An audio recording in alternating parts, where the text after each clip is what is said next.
Tiyan ko po, umaano na siya. Kumukulo-kulo na.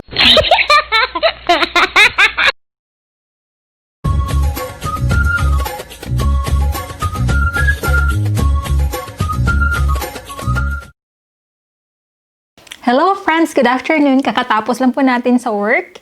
And ayun, gusto ko kumain ngayon. Ganun po talaga, di ba?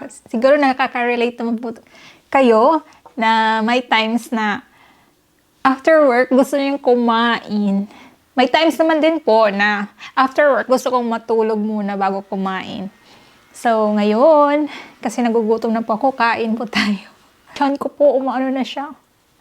Kumukulo-kulo na po natin.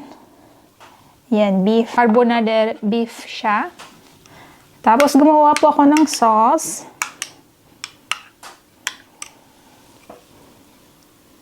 Ayan. Tapos ito naman po yung food natin. Carrots. Ganyan po yan kasi niluto ko po siya habang nagluluto ako ng rice. Carrots na may spinach.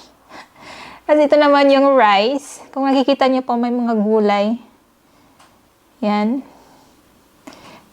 Ang rice po ay brown rice plus wild rice and flax seeds. Yan. Yung mga green po, spinach, tapos yung brown flax seeds. Tapos meron din tayong sliced lemon dito sa baso. Kasi iinom tayo ng carbonated water. Ilalagay natin dyan. Tapos meron din po ako ditong tubig. At saka baso din.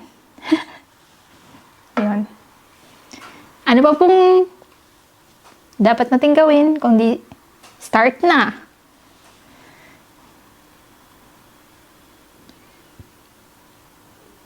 Kung nakikita nyo po, wala po akong linagay na kutsara, tinidor, or kung ano pa man. Kasi pag gusto kong kumain, lalo na kung gutom na ako, ay gusto kong magkamay. Kain na po tayo.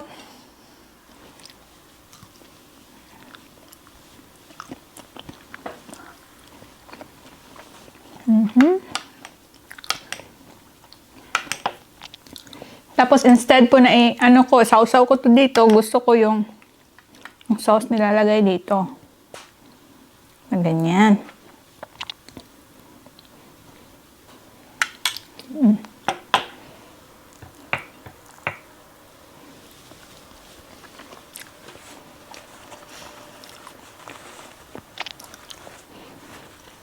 Lagay po tayo ng paper dito sa gilid. Kasi pag messy na, kasi nga may sauce. Meron naman ako madaming papel.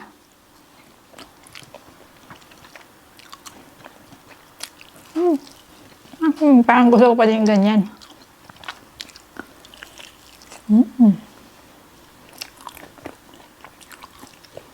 Sarap, friends.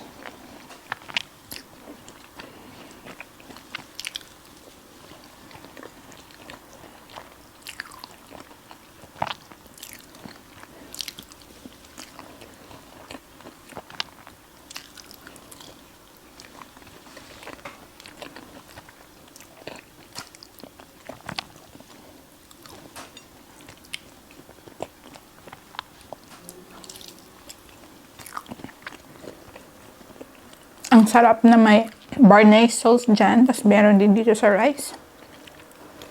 Medyo messy nga lang kasi nga liquid, diba? Sarap.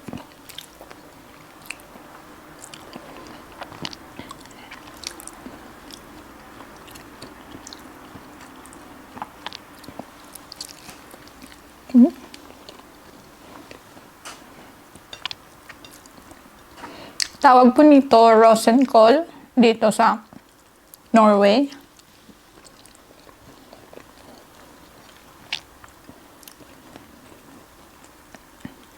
Nakalimutan ko ano ito sa English. Basta mukha siyang cabbage na maliliit.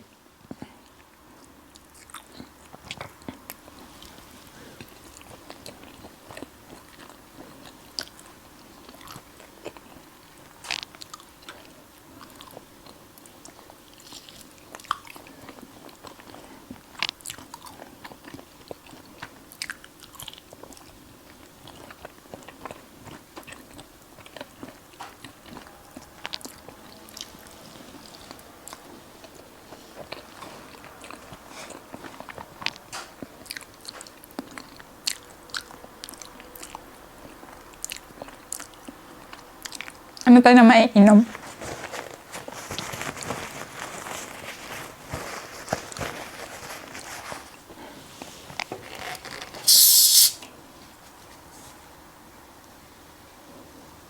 Ayan, bubbling po siya.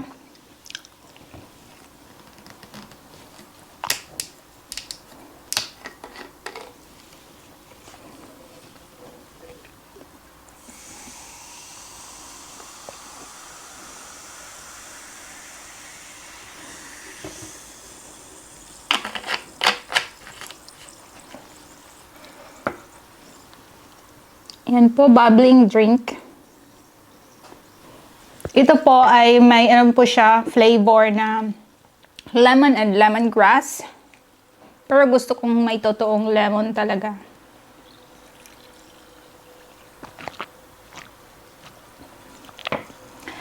Mas mainam po siyang ganyan kaysa sa soft drinks. Kasi totoong no sugar. So wala naman talagang sugar na nilagay.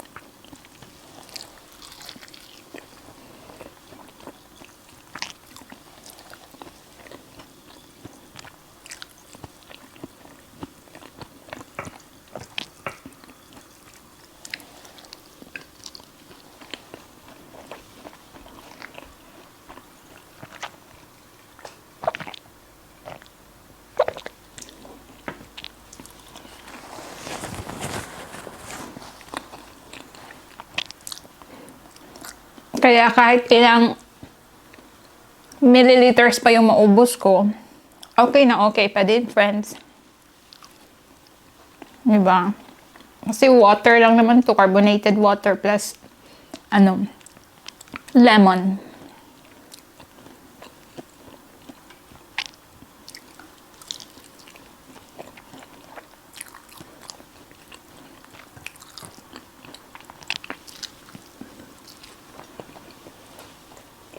Nakita yung food ko.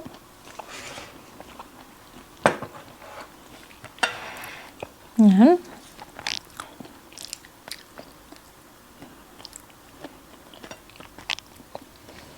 Finger licking good.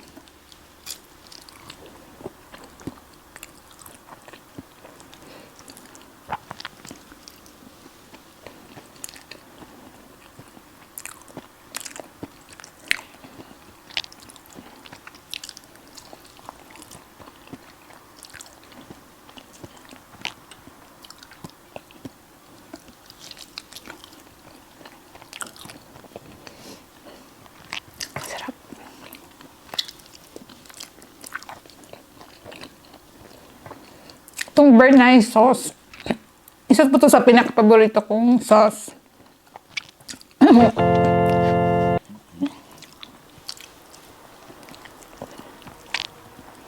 At mag-complement po siya pag beef po yung ulamin nyo.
Hindi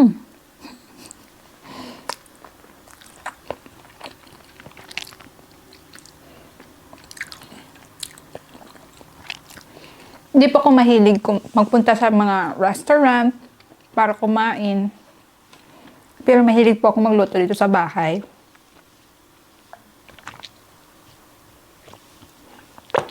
Magluto ng food na gusto kong kainin.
Tatanong niyo po, hindi ba nakakalungkot yung makain mag-isa? Sanayan lang po yan. Wala naman po akong choice. Ako lang talaga mag-isa dito, kaya ganon. May times na wala talagang ganang kumain. May times naman na sobrang ganang kumain.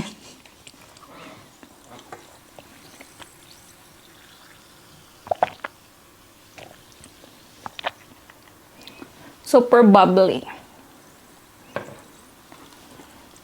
Ang ganda tingnan, friends, oh.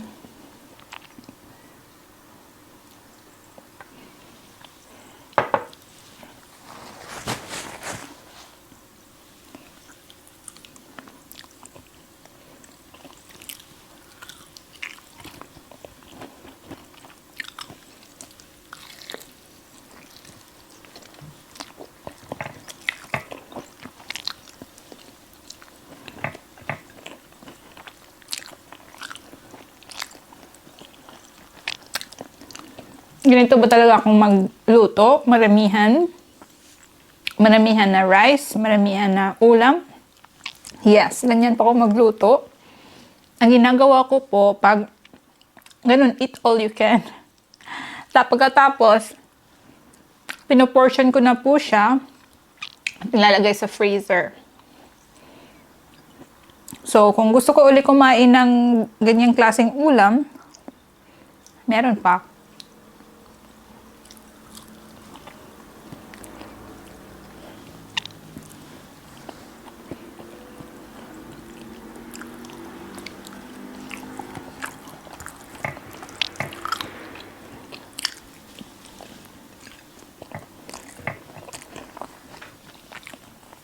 Katulad mo nitong ulam ko ngayon,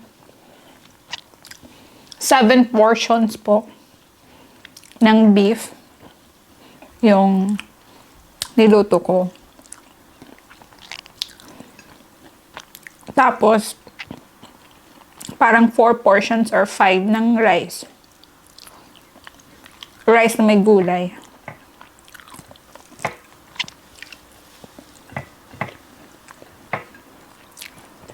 Kasi maganda din naman po na lutuin nyo ng sabay-sabay. Tapos lagay nyo sa freezer. Kasi pag may times na gutom ka na at wala kang time para magluto, may instant food ka na. O di kaya kung masama yung pakiramdam mo, di mo kayang magluto, kasi masama yung pakiramdam mo, ayun, may food ka na. Minsan naman, pagod ka na, tapos, gutom pa, ayun, di ba? Nakaganda yung may naluto na talagang mga pagkain. Kaya sa freezer ko, madaming klaseng food. Nakaimbak. Kasi madali po akong magkasakit. Ma-knockdown. Kaya, yun. Mahilig ako mag-imbak ng food. Na tayong rice. Pero ayoko nang magdagdag rice. Kasi nga, from small, yung mga damit ko po dati, extra small at saka small. Ngayon, need kong bumili ng mga bagong damit kasi nagiging fit na po yung mga damit ko. Kaya, ayan. Hindi na po tayo madadagdag ng rice kasi madami po yun. Tutusin, good for 2 portions na yung nakain ko. Ito na lang po. Dagdag ng ulam. Protein.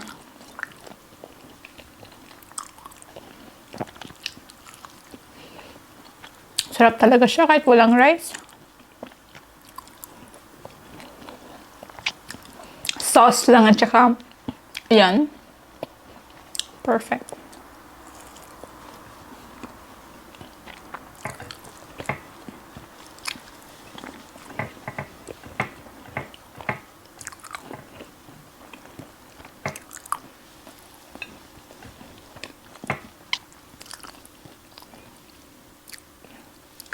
Tapos yung drinks naman po natin, kabaliktaran po. Kasi pag soft drinks, di ba sobrang daming sugar niyan? Nakakataba. Ito po, nakaka-slim. It's a lemon.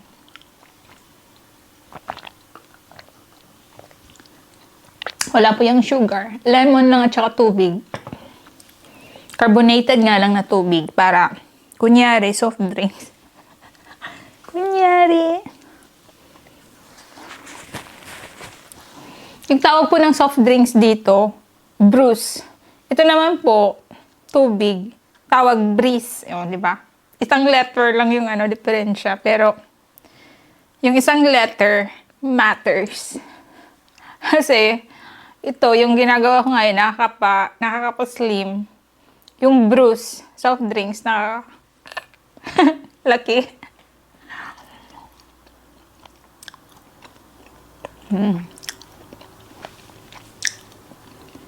Harap.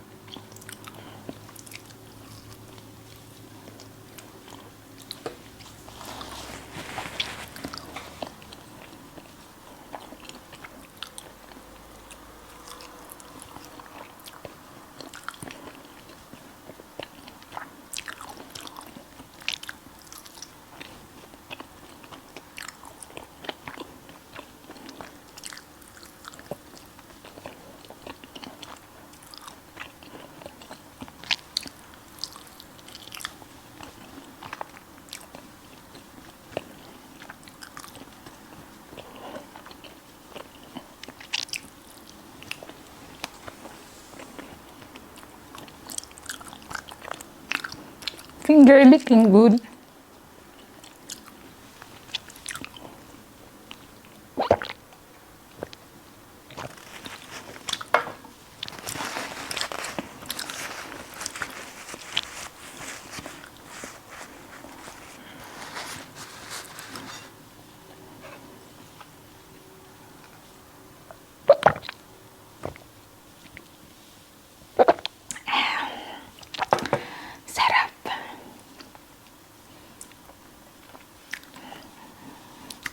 Super contented. Kayo friends, anong ulam nyo dyan? Kasi pag gusto ko magkikain din ako. Sana po nag-enjoy kayo sa video habang ako'y kumakain. At sana may natutunan din po kayo. Kagaya ng sinabi ko po kanina, hindi po ako mahilig kumain sa labas sa restaurant. At applicable po to, hindi lang during pandemic, kasi pandemic po ngayon. Kahit wala pang pandemic, dito lang po talaga yung lifestyle ko. Mahilig po ako dito kumain sa loob ng bahay. Ay pwede din dyan sa terrace, o di kaya doon sa labas ng building. Yon. Ay, labas ng bahay din yun, friends. Pero ang point ko dun is, ikaw na magluto kung ano yung gusto mong kainin para makatipid ka. Aside from that, alam nyo po kung ano yung mga ingredients na, ano yung mga sangkap na nakapaloob dyan. Kasi ikaw po yung nagluto, di po ba? So, perfect na perfect sa kung anong gusto mong panlasa. Anong lasa ang gusto mo. Perfect na perfect, di ba? Kasi ikaw nga nagluto eh. So, yun po ang number 1. Number 2, pandemic po ngayon, di po ba? Kaya itong style na ganito, instead of pupunta sa restaurant, kasi nakasanayan nyo na kakain kayong pamilya doon sa restaurant, ikaw lang may isa kagaya ko, pupunta ka sa labas, kasi nakasanayan mo. Why not i-adapt nyo po na ganito? Makakatipid pa kayo, bonded pa kayo, at saka malayo pa kayo sa virus kasi nasa loob lang kayo ng bahay. Diba? Tapos, another point po, maramihan pa ako magluto. Hindi lang po ng ulam. Yan, sobrang dami po niyan, ng ulam. Pati po ng rice. Hindi ko po ito nilalagay lahat sa fridge afterwards.